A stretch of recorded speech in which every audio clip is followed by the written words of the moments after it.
quando Deus ele tinha decidido matar os filhos de Eli por causa do seu pecado, porque eles não honravam o nome de Deus. O texto diz que os filhos de Eli, eles faziam mal aos olhos do Senhor, e por isso que eles eram chamados de filhos de Belial. Nesse mesmo tempo, havia uma mulher por nome de Ana, que ela não poderia ter filho, pois o texto vai nos dizer que o próprio Deus havia fechado a madre de Ana, para que no tempo certo Deus levantasse a um profeta em Israel. O texto nos diz que depois que Samuel vai nascer, e Samuel já sendo jovem, um jovem no Senhor, que ele foi se deitar, e a voz do Senhor veio e falou com ele: Samuel. E ele levantou-se e foi até ao sacerdote, o sumo sacerdote ali, com o intuito de atender a voz do seu Senhor.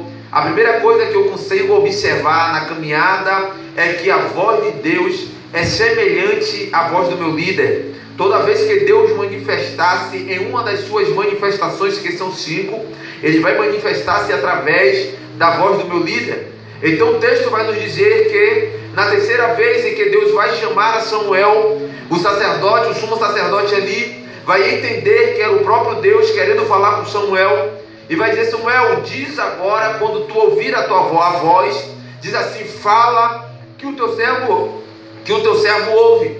E quando Samuel foi se deitar, o texto nos diz que a voz veio a Samuel e disse: Samuel, e ele disse: fala que o teu servo ouve. A Bíblia nos diz que naquela noite o Senhor Deus, ele abriu a cortina para o jovem Samuel, dizendo: Samuel, eu vou agora matar os filhos de Eli, eu vou trazer o mal que eu tinha dito para a família de Eli, e ele não vai ficar nenhum sacerdote. O texto vai nos dizer que pela manhã o sumo sacerdote ali, ele vai chamar a Samuel para saber o que era que Deus havia lhe falado. Samuel temeu por causa da profecia, porque Samuel achou que era uma profecia muito pesada, mas toda a profecia que vem da parte de Deus, ela há de ser sempre pesada. O que eu fico imaginando é que esse evangelho que tem sido pregado nos últimos dias é um evangelho tão fácil, que vive só profecias boas, coisas boas, e muitas das vezes nos esquecemos que Deus, ele sempre falou através das profecias pesadas, e Deus estava dizendo que mataria os filhos de Eli, porque eles eram homens maus, e na presença de Deus ninguém vai ficar de engano, na presença de Deus nenhum mal vai prevalecer. Então o texto vai nos dizer que quando o sumo sacerdote Eli, ele vai ouvir a profecia, ele vai dizer: assim se faça a Deus tudo isso que ele tem dito, pois naqueles tempos vai dizer o texto que há agora uma guerra entre Israel e entre os filisteus, ao cabo que os filisteus estão na batalha e os israelitas também sobem para a batalha. Quando os israelitas vão ver que eles estão perdendo a batalha, eles vão mandar agora chamar o sacerdote, os sacerdotes da época, Ofínios e Finéias, com o intuito de levar a arca do Senhor com a presença de Deus para a batalha, porque todos sabiam que quando a presença de Deus chegava na batalha, a vitória era certa para o povo de Israel. Entenda isso aqui nessa noite. Toda vez que você estiver passando por uma luta, você estiver passando por uma batalha, e você trazer a presença de Deus para o meio da batalha, a vitória é certa sobre a sua vida, porque não tem nenhum mal que suporte a presença de Deus na vida de um crente. Então quando eles ouviram que havia havido a arca do Senhor através da vida de Ofínios e Finéias, a Bíblia diz que o povo filisteu tremeu na base, porque estava vindo a presença de Deus, e a terra tremia, jubilava de tal maneira que eles nunca tinham visto tal coisa. Abra comigo a Bíblia, por favor, para você ver que não é coisa que eu estou falando nessa noite.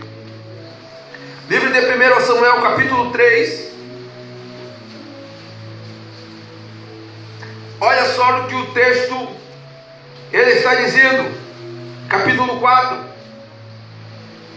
verso 2 diz assim: dispuseram os filisteus em ordem para a batalha, para sair contra Israel a pelejar, e travavam eles a peleja em Israel, e foi derrotado os filisteus pelo Israel, mas estes mataram no campo cerca de 4.000 homens.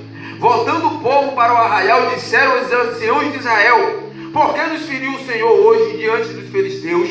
Traga-nos de Siló a arca do Senhor nosso Deus, para que venha para o meio de nós, que há de nos livrar da mão dos inimigos. Perceba, eles estavam na batalha, eles foram feridos na batalha, eles voltaram para os anciões e disseram assim: por que feriu o nosso Deus? Traga de Siló a arca de Deus, porque por certo que a arca do Senhor vai nos livrar, porque a arca de Deus tinha o poder da manifestação da presença de Deus, de livrar o povo da mão dos seus inimigos. Então eu volto a dizer nessa noite, que toda vez que você estiver passando por uma batalha espiritual, pela batalha física, pela batalha da sua mente, traga a presença de Deus para a batalha, porque Deus é capaz de te livrar das mãos dos inimigos quando você invoca a presença de Deus. Então vai dizer assim, verso 4: e mandou, pois, trazer de Siló a arca do Senhor dos Exércitos, entronizado entre os querubins, e os 2 filhos de Eli, Ofines e Finés, estavam com a arca da presença da aliança do Senhor. Sucedeu que quando veio a arca do Senhor ao arraial, rompeu-se todo Israel de grande esbrando e retremeu a terra. Ouvindo os filisteus a voz de júbilo, de alegria, disseram assim: que voz é esta que está com grande júbilo no meio do arraial dos hebreus? Então souberam que a arca do Senhor era vinda ao arraial. Então ficaram aterrorizados os filisteus e disseram: os deuses vieram ao arraial. E dali dizia: ai de nós, quem é que vai poder nos salvar? Ouça-me bem. Eles ouviram o grande júbilo no meio do povo. Estava o arraial de Israel reunidos, eles viram a alegria, o brado, e eles disseram assim: o que está acontecendo no meio da igreja de Paramana? Que voz de suada de júbilo é essa? Deus desceu no meio da igreja de Paramana, e os inimigos vão dizer: ai de nós, quem é que vai poder nos salvar? Nessa hora não tem Batman, não tem super-homem, não tem nenhum super-herói vestido de cueca por cima das calças, não. Nessa hora só Deus pode salvar o seu povo. Eu quero dizer a você aqui nessa noite, meu amado irmão, que você não vai conseguir vencer as batalhas da vida se a presença de Deus não estiver contigo. Só vence a batalha da vida aonde a presença de Deus está. E eu quero te dizer que a presença de Deus está aqui na Assembleia de Deus de Paramana. Então Deus está te convidando nessa noite, dizendo: dá um brado de alegria, alegra a sua alma, porque a presença de Deus está aqui. Aleluia, Jesus. E o texto diz que havia uma grande alegria naquele exato momento, porque a arca do Senhor veio trazida, trouxeram para dentro do arraial. Então os filisteus temeram. Mas ouça-me, ninguém errado permanece com muito tempo com a presença de Deus na vida. É a Bíblia que diz que de engano ninguém fica na casa do Senhor. Ofines e Finés prostituíram-se dentro do templo, roubavam a oferta dentro do templo, e Deus olhou e disse assim: ó, isso tem que dar um basta. E o interessante é que eles traziam a arca, eles sacrificavam a Deus. Eles poderiam pegar a arca, mas só que eles estavam no caminho errado. E no caminho errado a presença de Deus não prevalece na vida de ninguém. Eles subiram, e quando eles chegaram lá, diz o texto que um dos homens dos filisteus disseram assim: filisteus, sejam homens fortes, sejam homens bravos, para que vocês não fiquem submissos na mão dos hebreus. Ouça, o diabo sabe quem carrega verdadeiramente a presença de Deus. Amados, está escrito no livro de Jó. Deus deu o testemunho de Jó, e o diabo disse assim: ó, sabe por que ele faz isso? Porque o Senhor abençoou ele. O diabo sabia que Deus estava com Jó. E aí, como é que está a sua caminhada? Como é que você está sendo visto no mundo espiritual? Será que o diabo está te respeitando, sabendo que você é um verdadeiro cristão? Porque, amados, eu estou dizendo isso aqui é Bíblia. Olha só o que o texto está dizendo. No verso 9 de 1 Samuel capítulo 4, diz assim, ó: sedes um homem se pôs no meio dos filisteus, e disse assim, ó: sedes fortes, ó filisteus, portai-vos valoriosamente, para que não venhais ser escravos dos hebreus, como eles foram de nós em outros tempos. Portai-vos varonilmente pelejai. E olha o que o texto diz. Então os filisteus saíram para pelejar contra Israel, e Israel foi derrotado, pelo que cada um fugiu para a sua tenda, e foi grande a derrota dos filisteus, pelo que naquele dia caíram 30.000 homens. Olha que coisa terrível aconteceu. Quando uma pessoa ela quer trazer a arca ou a presença de Deus de uma maneira errada na sua vida, ela só traz desgraça para quem está no meio deles. Eles achavam que a presença de Deus estava com ele, e quando eles foram lá, de vez de ele ajudar, eles só fizeram atrapalhar, e a morte foi muito grande. Tem pessoas que elas não reconhecem o seu pecado e quer continuar levando as coisas do jeito que está, e quando chega na hora dá tudo errado, e por causa desse erro dela, outras pessoas vão acabar morrendo espiritualmente por causa dela, por causa que ela não reconheceu o erro, e ela não teve a capacidade mental, a disposição mental de reconhecer que precisava começar, foi do jeito que estava e morreu. Foi o texto que disse, isso é Bíblia. A notícia chegou, sobreviveu um, porque sempre tem que ter um para contar a história. Sempre, amados, Deus te diz aqui, nenhuma rebelião que se levante contra o reino de Deus prevalece. Sempre fica um para contar a história. Vai dizer que um veio até ali, verso 12, vai dizer assim, ó. Então correu um homem de Benjamim, saindo das fileiras, no mesmo dia chegou a Siló e trazia as suas vestes rasgadas e terra sobre a sua cabeça. Ele veio no ato de desespero, dizendo assim, ó. A arca que simboliza a presença de Deus foi tomada. Eles não sabiam, Gabriel, o que iriam fazer sem a arca. Não importava que morreu, o que importava era longe da presença de Deus. Não há um inferno maior na vida de uma pessoa quando ela está longe da presença de Deus. Não há um inferno maior do que estar longe da presença de Deus. Pelo instante, longe da presença de Deus, você mergulha no mais profundo do inferno, em meio às sombras. E ele voltou correndo dizendo assim, eita, tomaram a arca. Eli está lá sentado dentro do templo, próximo da viga ou da coluna, sentado na sua cadeira, já quase cego. E quando a notícia chegou, o texto vai nos dizer que quando Eli ouviu a notícia, ele caiu da cadeira e quebrou o pescoço. Sabe por quê? Porque ele não suportou o peso de estar longe da presença de Deus. Amados, nunca queira que a presença de Deus saia da sua vida, porque quando essa presença de Deus sai, você vira presa fácil para o inimigo. E o texto vai nos dizer que quando a notícia chegou, por causa do erro deles, a arca foi tomada pelos filisteus. E quando eles voltaram, a notícia chegou, ele caiu, quebrou o pescoço. Na mesma hora que chegou a notícia para sua esposa, a esposa deu a dor de parir e pariu. E quando tiraram o menino, perguntaram assim, qual é o nome? E acabou, foi-se a glória de Israel.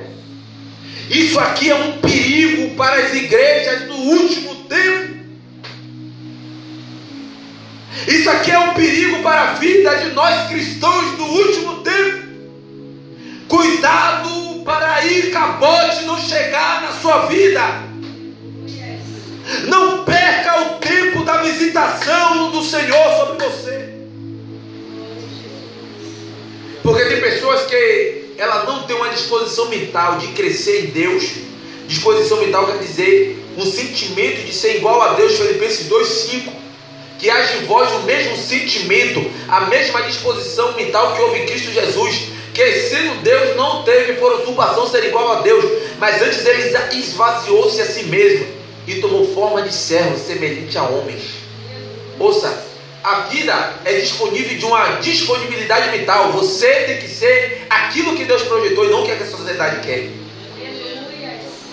Porque quando você é aquilo que a sociedade quer, você deixa de ser aquilo que Deus projetou. E quando você deixa de ser aquilo que Deus projetou, você vai ser qualquer coisa dentro da sociedade. Então você não é o que a sociedade diz, você é o que aquilo que Deus quer. Deus não te chamou para você ser mais um no meio do povo. Deus te chamou para você ser um diferencial para dentro desse povo.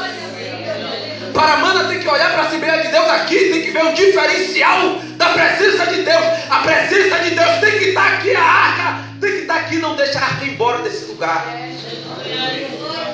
Agora é preciso você, sacerdote que está aqui, você levita que está aqui, cuide da arca do Senhor, da presença de Deus. Faça a coisa certa para que a presença de Deus continue. Porque toda vez que o inimigo vier, a presença de Deus está e eles batem em retirada. Porque está escrito, por um caminho ele vem, mas por 7 Deus manda aí, porque é a presença de Deus que está. Pois bem, agora diz o texto que a presença de Deus foi arrancada, a arca de Deus foi tomada. Houve-se um desespero total em Israel. O sacerdote morreu, o sumo sacerdote caiu e quebrou o pescoço. A criança nasceu e nasceu sem pai. E agora o que vai fazer? Quem é que vai poder socorrer esse povo? Diz o texto que a arca do Senhor foi levada para os filisteus. Chegando na casa dos filisteus, Deus trouxe muitas doenças e eles mandaram a arca subir para outro lugar. E vai dizer o texto agora que passaram-se 20 anos. Desse intervalo de 20 anos vai acontecer a primeira coisa. Saul vai assumir o trono e Saul não vai dar importância de trazer a arca de Deus.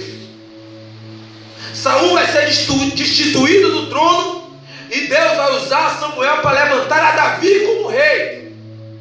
Porque ouça-me bem, quando um líder não se preocupa com o espiritual da igreja, Deus sempre levanta um para prever e cuidar desse lado espiritual. Deus vai levantar a Davi como rei, e quando Davi vai assumir o trono, a primeira coisa de Davi é: vamos trazer a arca. Davi, ele nem era vivo quando a arca foi tomada.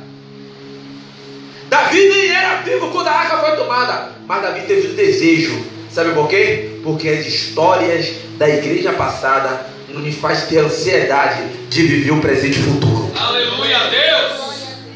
Gabriel, a história da igreja que revela a glória de Deus faz eu ter o desejo de viver a presença de Deus com eles. Precisa de alguém para trazer a arca.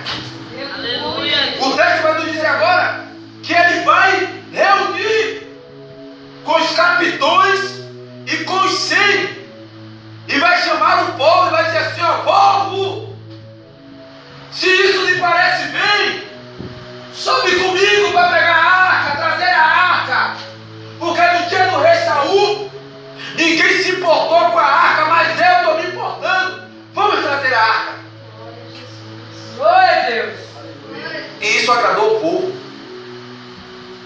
O texto vai nos dizer que o povo concordou. E ele vai subir agora para pegar a arca. Observe agora no capítulo 13, onde nós abrimos o texto. Vai dizer assim, verso 5: reuniu, pois, Davi a todo Israel, desde Sior, do Egito até a entrada de Ramate, para trazer a arca de Deus de Quiriate-Jearim. Então Davi, com todo Israel, subiu de Baalá, isto é, em Quiriate-Jearim, que quer dizer que está em Judá, para fazer subir dali a arca do Senhor, diante do qual invoca o nome do Senhor, que se assenta entre os querubins. Agora, olha o interessante disso aqui, verso 7: puseram a arca do Senhor em um carro novo, e foi levado para a casa de Aminadab, e Uzá e Iaô guiavam o carro. Davi e todo Israel estavam alegres perante Deus, com todo o seu empenho em cânticos, em harpas, em alaúdes, com tamborim, com símbolos, com trombetas. Mas quando chegaram à era de Quidom, ouça-me bem, amados irmãos, a marcha cristã é muito séria.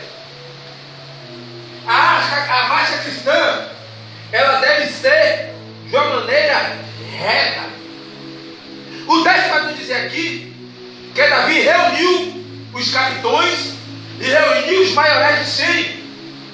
Ele chamou o povo e convidou o povo.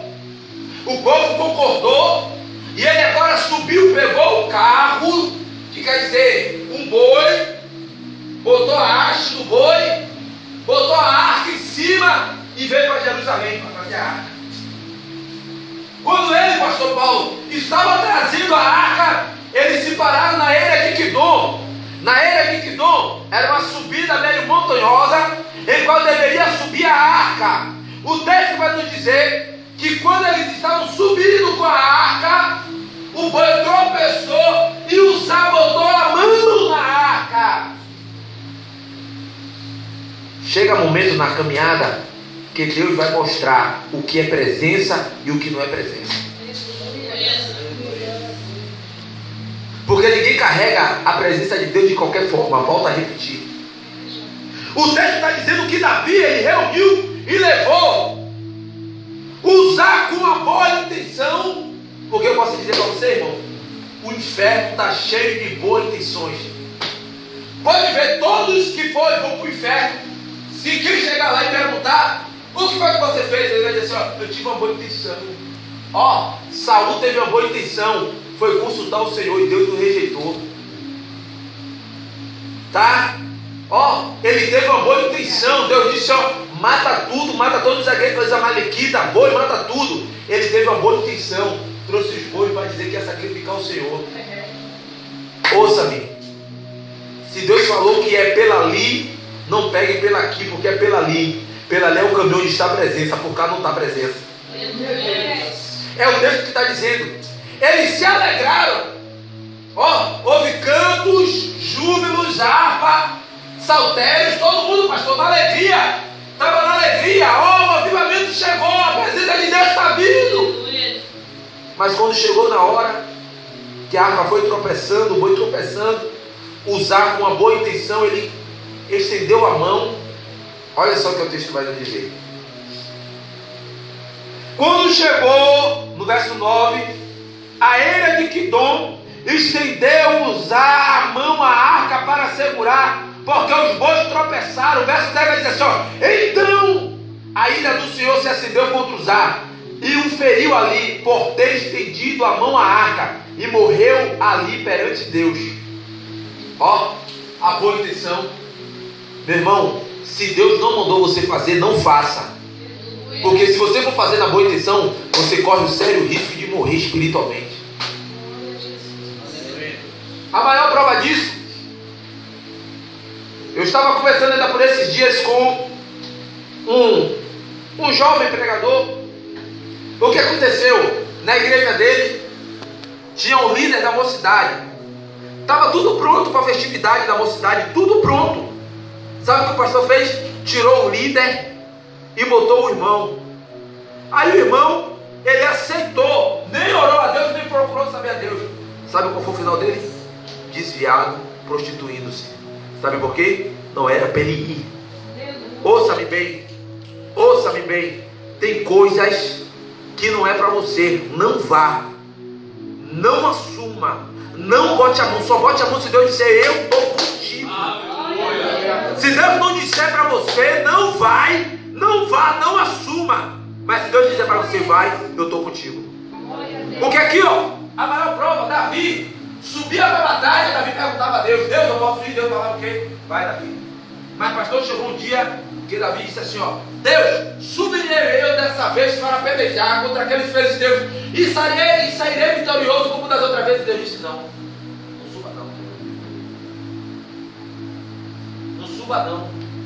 Agora, Davi, não suba não. Agora vá por trás. Eu gosto de Deus, é Deus estrategista, irmão. Ouça-me bem. Quando você faz aquilo que é da vontade de Deus, sempre dá certo. Aleluia. Vá por trás. Ó, fique detrás das palmeiras. E quando você ouvir a zoada dos ventos, que vai ser um exército marchando, você se dispõe diante das palmeiras, porque vai surgir um exército. Quando nós fazemos da maneira certa, a presença de Deus nos acompanha. Aleluia. Davi ficou desgostoso, triste, pelo que ele vai repetir novamente. Eu gosto disso aqui, irmão. Isso aqui é terrível. Verso 11: Desgostou-se Davi porque o Senhor rompera ou irrompera contra Uzá, pelo que se chamou aquele dia de Pérez de Uzá, aquele lugar até o dia de hoje. E temeu a Davi. Temeu Davi a Deus naquele dia e disse assim, ó: agora como eu trarei a arca de Deus? A conversa mudou. A primeira vez no verso 3 do capítulo 13 vai dizer assim, ó: vamos trazer a arca do Senhor nosso Deus, porque nos tempos de Saul a gente não se valemos dela, não demos importância. Mas agora no verso 13 é diferente, ele vai falar assim, ó. No verso 2 é diferente, ele vai dizer assim, ó: como trarei a mim? Ó, não viva da experiência do pastor, viva a sua experiência. Aleluia. O trato que Deus tem com o pastor é um, o trato que Deus tem com o vice-pastor é outro, e o trato que Deus tem comigo é outro. O trato que Deus tem com você é outro. A responsabilidade é sua. Não queira pegar a presença que está comigo, a presença é sua. Você tem que fazer a presença de Deus vir até você. Glória a Jesus. Então, a primeira coisa para a gente trazer a presença de Deus é não buscar pelos meios errados. Anote isso aí, quem puder anotar. A primeira coisa que eu preciso para trazer a presença de Deus para a minha vida é não buscar pelos meios errados. Vamos agora? Que horas tem, Gabriel? Eu começo a fechar a mensagem. Volta 10 para 9. Me dá mais 15 minutos e eu começo a fechar. Vamos lá? A segunda coisa, para eu trazer a presença de Deus para mim, eu não devo estar com pessoas que Deus não quer. Primeira coisa, para trazer a presença de Deus para minha vida, eu não devo pegar caminhos errados. A segunda coisa, para trazer a presença de Deus para minha vida, eu não devo estar com pessoas que não têm a mesma visão do reino que eu. Não ande com murmurador, não ande com quem fala mal de igreja, não ande com quem fala mal de pastor, não ande com pessoas que só sabem ver miséria na vida, nunca tem a acrescentar nada, tá? Essas pessoas aí não vai te fazer você crescer, ao contrário, vai fazer você ficar rixoso, morto espiritualmente, como ele está. Amém? Então vamos agora aprender da maneira certa. Quem está com Bíblia? É culto de doutrina, irmão. Eu gosto de Bíblia, tá? Por favor, levante a Bíblia. Então vamos abrir agora capítulo 15 do primeiro livro de Crônicas. E vamos aprender agora qual é a maneira certa de nós trazermos a presença de Deus. O interessante, pastor, é que Davi entendeu isso. Sempre há tempo de nós entendermos qual é a vontade de Deus para a nossa vida. Aleluia. Verso 15 vai dizer assim, ó, a partir do verso 2. Vamos pegar a partir do verso 1. Ao entendimento de Davi, fez também Davi casas para si na cidade de Davi, preparou um lugar para a arca de Deus. Ele armou uma. Antes ele queria trazer a arca de Deus para a cidade dele, sem ao menos ter preparado. Sem ao menos ter preparado. Mas ouça, deixa eu falar contigo aqui. Pega aqui o capítulo 13, vá no verso 14. Olha só o que aconteceu antes. Assim ficou a arca de Deus com a família de Obed-Edom 3 meses. E em casa de Obed-Edom o Senhor abençoou tudo quanto ele tinha. Deixa eu chamar a atenção a você aqui, eu não posso pular isso. É forte. O texto vai nos dizer que depois que Davi ficou triste porque Deus matou Uzá, por ele ter pegado na arca do Senhor sem permissão, tá? Ó, não pegue nada de Deus se antes de Deus disser assim, eu estou contigo, tá? Então ele vai dizer assim, ó, enviou até a casa de Obed-Edom. Agora o que vai me chamar a atenção nesse texto? Obed-Edom não era crente. Mas por que Deus abençoou a casa de Obed-Edom? E não abençoou, a arca ficou 20 anos na casa de Abinadab. E ele não prosperou em nada. 20 anos, 3 meses na casa de Obed-Edom.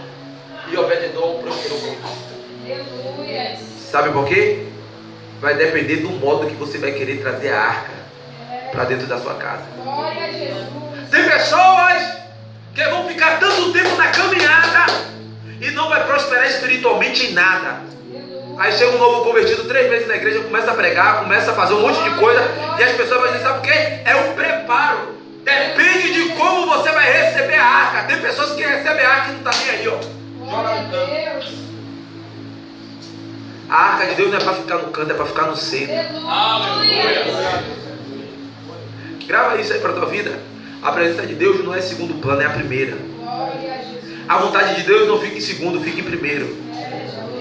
Se você quiser crescer em Deus, põe Deus primeiro. E eu vou repetir aqui. Tem poucos tempos aqui, foi o aniversário da minha filha, dia 17, para ser mais preciso, de janeiro. Dia 17 de janeiro. Poderíamos ir para shopping, poderíamos ir para tudo, mas sabe o que a gente fez? Foi pregar a palavra. Se você não botar Deus primeiro, a presença de Deus nunca lhe alcança. Então, a arca de Deus ficou na casa de Obed-Edom, e Obed-Edom soube receber a casa, preparou a sua casa e botou a arca de Deus lá. E por amor à presença de Deus, Deus abençoou a casa de Obed-Edom. Se você souber lidar com as coisas de Deus da maneira certa, por amor ao Espírito do Senhor, Ele lhe abençoa. Eu não conheço esse que se dispôs de uma maneira real e verdadeira, com sinceridade na presença de Deus, e ele não foi abençoado pela presença de Deus. A presença de Deus na casa de Obed-Edom foi tão grande, foi tão forte, a prosperidade foi tão grande, que ele conseguiu alcançar as pessoas que estavam ao seu redor. Você viu? Ofines e Finéias, por causa do seu pecado, ele afetou a vida de pessoas que estavam ao seu redor, porque não sabia lidar com a presença de Deus. Obed-Edom, da maneira certa, do jeito certo, preparando a arca, ele abençoou não só a sua casa, mas aqueles que estavam ao seu redor. Porque quando Deus lhe abençoa, quem está ao seu redor é abençoado também. Deus, aleluia, Jesus. Então Davi agora, ele soube da notícia, e ele disse assim: o segredo está na organização. O segredo está na preparação. Ninguém traz a presença de Deus sem 3 coisas: jejum, oração e Bíblia. Aleluia. Você só consegue atrair a presença de Deus para você através do jejum, da oração e Bíblia. Jejum, oração, Bíblia. Jejum, quero ser pregador. Jejum, oração, Bíblia. Dirigente de ciclo de oração. Jejum, oração, Bíblia. Quero ser obreiro. Jejum, oração, Bíblia. Diácono. Jejum, oração, Bíblia. Cantor. Jejum, oração, Bíblia. Pastor. Jejum, oração, Bíblia. Presbítero. Jejum, oração, Bíblia. Missionário. Jejum, oração e Bíblia. Toda vez que você jejuma, toda vez que você ora, toda vez que você vê, você traz e lê a Bíblia, você está traindo a presença de Deus da maneira certa para a sua vida. E quando você cresce em Deus, você multiplica esse crescimento no meio dos homens, e você consegue atrair as pessoas para a presença de Deus através da presença de Deus. Você vai dar vida através da vida. Ai, coisa gostosa, Jesus. Você só consegue dar vida quando você tem vida. Você só consegue dar presença quando você tem presença. E Davi entendeu que Obed-Edom estava com a presença, e ele poderia dar presença. Oh, glória! Oh, maravilha de Jesus! Ouça!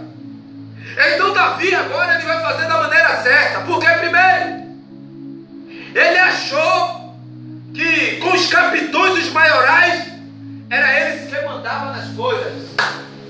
Mas nem sempre quem é capitão e é maioral vai mandar nas coisas espirituais de Deus. Aleluia! Guarda isso para a tua vida, irmão. Aleluia, Jesus. Guarda isso para a tua vida. Deus. Às vezes não é quem está lá que vai mandar, é quem Deus disser. Glória a Jesus. Eu começo a enxergar isso aqui. Vamos para o texto? Verso 2 do capítulo 15.